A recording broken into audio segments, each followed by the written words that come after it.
Clasificación de las obligaciones. Obligaciones puras y simples son aquellas que no tienen ninguna modalidad accidental. Obligaciones modales son aquellas donde la obligación está subordinada a condición, a plazo o a cargo. De dos obligaciones, una es principal y la otra es accesoria, cuando la primera es la razón de la existencia de la otra. Obligación civil perfecta en la obligación civil perfecta u obligación normal, el acreedor tiene todos los medios legales para exigir el cumplimiento de la prestación al deudor, o para hacerlo cumplir por otro a su costa, o bien para percibir la indemnización por daños y perjuicios. En la obligación imperfecta u obligación natural, no confiere acción al acreedor para demandar el cumplimiento, pero luego que ha sido cumplida, autoriza al acreedor para retener lo que recibió en pago. Las obligaciones son de dar cuando el objeto es la entrega de una cosa. Las obligaciones son de hacer cuando el objeto es la prestación de un servicio. Las obligaciones son de no hacer cuando el objeto es una abstención. Obligaciones de prestación única son las más frecuentes. Las obligaciones de prestación múltiple, a su vez, pueden ser alternativas, conjuntivas o facultativas. En las obligaciones de sujeto múltiple hay solamente un acreedor y un deudor. En las obligaciones de sujeto múltiple hay varios acreedores de un deudor, o varios deudores de un acreedor, o bien varios deudores y varios acreedores.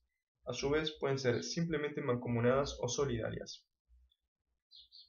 Las obligaciones divisibles son susceptibles de cumplimiento parcial. Las obligaciones indivisibles no pueden ser cumplidas parcialmente. Obligaciones modales. Pueden ser condicionales, a plazo o con cargo. Obligaciones condicionales. La obligación es condicional cuando la adquisición de un derecho o la resolución de un derecho ya adquirido está subordinada a un acontecimiento incierto y futuro, que puede o no llegar. Característica de la condición. Debe referirse a un acontecimiento, es decir, a un hecho. Este acontecimiento debe ser incierto. Este acontecimiento incierto y futuro debe ser posible y debe ser lícito. Las condiciones pueden clasificarse en suspensivas o resolutorias. Si la condición es suspensiva, la obligación no nacerá desde que aparece como constituida, sino que su nacimiento queda diferido para cuando se cumple la condición. Si la condición es resolutoria y se cumple, la obligación que ya había nacido muere, deja de existir, se resuelve. Obligaciones a plazo. Plazo es el momento futuro pero cierto, a partir del cual se realiza el ejercicio de los derechos emanados de un acto jurídico o de una obligación, o hasta el cual debe durar ese acto jurídico o esa obligación. El plazo será suspensivo cuando el nacimiento de los derechos emanados de la relación obligacional nazcan a partir del vencimiento de ese plazo. El plazo será resolutorio cuando el nacimiento de los derechos se produzca al formarse la obligación y se extingan al cumplirse el plazo. El plazo es cierto si se conoce con exactitud cuándo va a acaecer ese momento futuro en que se adquiere o se resuelve el derecho. El plazo es incierto si no se conoce con exactitud cuándo va a acaecer ese momento, pero se está seguro de que va a producirse indefectiblemente.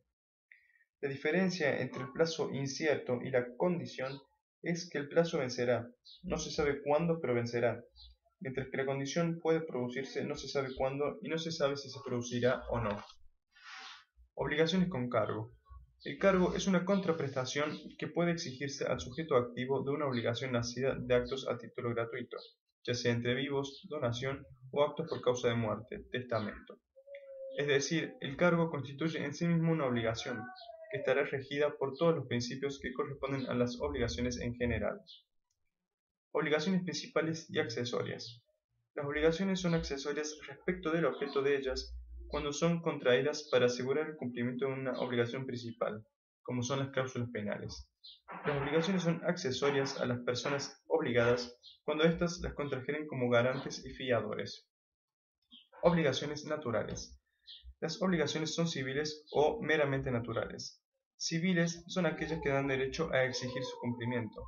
Naturales son las que, fundadas solo en el derecho natural y en la equidad, no confieren acción para exigir su cumplimiento, pero que cumplidas por el deudor autorizan para retener lo que se ha dado por razón de ellas. Si se pagara lo que no se debía, puede demandarse restitución. Enumeración. Obligaciones civiles extinguidas por prescripción. obligaciones procedentes de actos a los que faltan las solemnidades prescritas por la ley para que produzcan efectos civiles, obligaciones no reconocidas en juicio por falta de pruebas y obligaciones a las que la ley les ha denegado acción. Eso fue clasificación de las obligaciones.